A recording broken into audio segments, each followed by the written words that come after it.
여러분 안녕하십니까? 계속해서 대구 경북 소식을 전해드리겠습니다. 이번 주는 우리 사회에 남녀 평등이 제대로 실현되고 있는지 한 번쯤 되짚어보기 위해서 제정된 양성평등 주간입니다. 양성평등을 가로막고 있는 것 중 하나가 바로 결혼과 출산에 따른 여성의 경력 단절이라고 할 수 있는데요. 이를 방지하려고 도입된 남성 육아휴직제도 기대만큼 널리 사용되고 있는지 권윤수 기자가 살펴봤습니다. 초등학교 3학년, 1학년 두 딸을 키우고 있는 44살 도기복 씨. 아이 엄마는 이미 출근을 했고 아빠가 아이들 등교 준비에 한창입니다. 이렇게 다정다감한 아빠는 사실 말만 들어도 무서운 형사입니다. 15년 동안 바쁜 경무로 아이들과 점점 사이가 멀어지는 것만 같아 지난 4월부터 1년간 육아휴직에 들어갔습니다. 자, 잘 갔다 와. 안녕. 휴직 후 아이들과는 둘도 없는 친구가 됐고 워킹맘의 어려운 점을 이해하면서 아내와 사이도 더 좋아졌습니다. 엄마 입장도 또 이해가 되고 그러니까 또 자연적 부부 사이에서 관계도 괜찮아지고 예. 그다음 아이들 아빠 좋아하는 건 당연히 따라오는 거고. 직장인 김인수 씨는 며칠 뒤면 아빠가 됩니다. 예전 같으면 상사나 동료 눈치를 보며 출산 휴가도 겨우 쓸 상황이었겠지만 당당히 출산 휴가에 덧붙여 한 달간 육아휴직에 들어갈 예정입니다.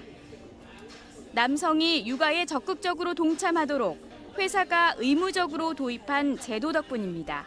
동료들 눈치를 보지 않고 얼마든지 적극적으로 육아에 참여를 할 수 있어서 좋은 것 같고 또 출산하는 순간 제 딸의 얼굴을 바로 볼 수 있다는 점이 무엇보다 좋은 것 같습니다. 고용노동부에 따르면 지난해 전국 남성 육아휴직자는 7,600여 명으로 전년도보다 56%나 늘었습니다. 육아는 여성의 몫이라는 전통적 사고에서 벗어나 적극적 육아에 동참하는 남성들이 점점 늘고 있는데요. 그래도 미흡한 점은 없는지 이어서 김은혜 기자가 보도합니다. 육아휴직이 더 이상 여성의 전유물이 아니라는 분위기가 조성되고 있습니다. 하지만 각종 통계를 보면 여전히 공직사회나 수도권, 대기업 위주입니다. 교사를 포함한 남성 공무원의 육아휴직 비율은 20%로 민간 분야보다 2배 이상 높고 기업 규모별로는 300인 이상 대기업이 절반 가까이, 지역별로는 수도권 남성이 전체 남성 휴직자의 70%에 이릅니다. 2015년에서 2016년 사이 지역별 남성 육아휴직자 증가율을 살펴보면 경남이 120%, 서울과 부산도 60% 이상 됐지만 대구 지역은 지난 2년 사이 남성 육아휴직자가 102명에서 113명으로 10%, 경북 지역은 169명에서 212명으로 25%에 불과합니다.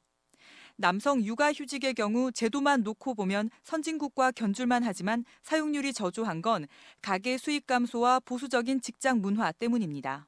그거를 쓰고 자기가 돌아왔을 때 자기 책상이 남아있는지에 대한 것도 있을 거고 승진이나 이런 문제들에 대해서도 당연히 고민이 되겠죠. 그래서 마음은 남아있을 거예요, 남자분들도. 그런데 사회적 분위기가 그렇게 안 되다 보니까. 가부장적인 성향에다 중소기업이 많은 대구 경북 지역의 경우 경제 문화적으로 애 키우는 아빠가 용감하고 희귀해 보일 수밖에 없는 이유입니다.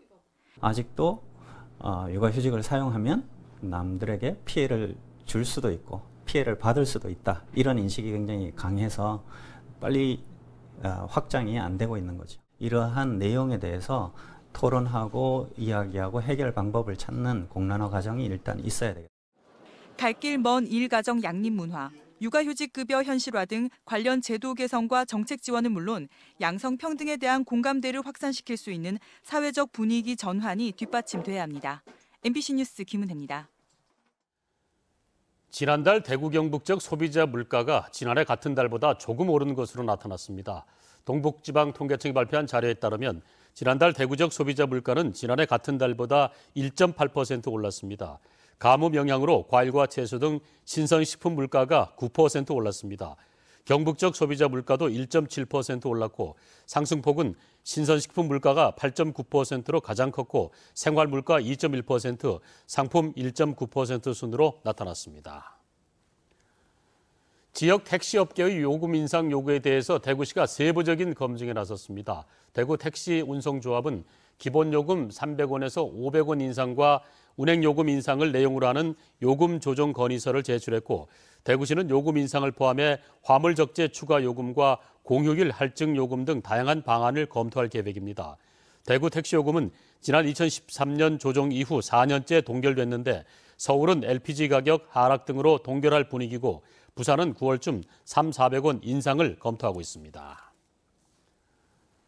오는 11월 베트남에서 열리는 호치민 경주 세계문화엑스포를 계기로 경북도와 호치민시가 다양한 체육 교류를 준비하고 있습니다. 오는 9월 말과 10월 초 베트남에서 영천시 체육회 소속 남자팀과 호치민시 대표팀의 배구 경기와 김천시청 남녀팀과 호치민 실업팀의 배드민턴 경기가 열립니다. 또 위덕대 팀과 호치민시 대표팀이 펼치는 여자 축구 경기는 현지에서 생중계합니다.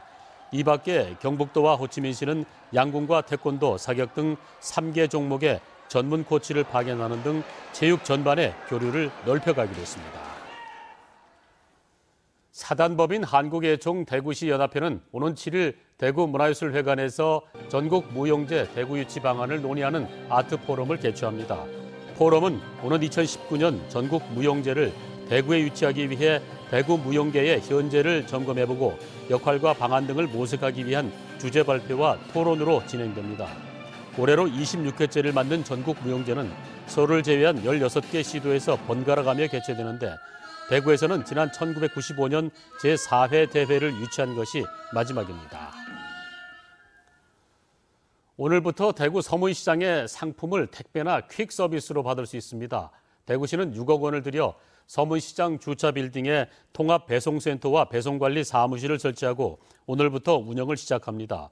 택배 시스템은 쇼핑몰 앱인 서문 SM마켓으로 상품을 주문하면 시장에 가지 않고 받을 수 있고 고객이 시장 콜센터에 전화하면 운반해주는 시스템도 갖췄습니다.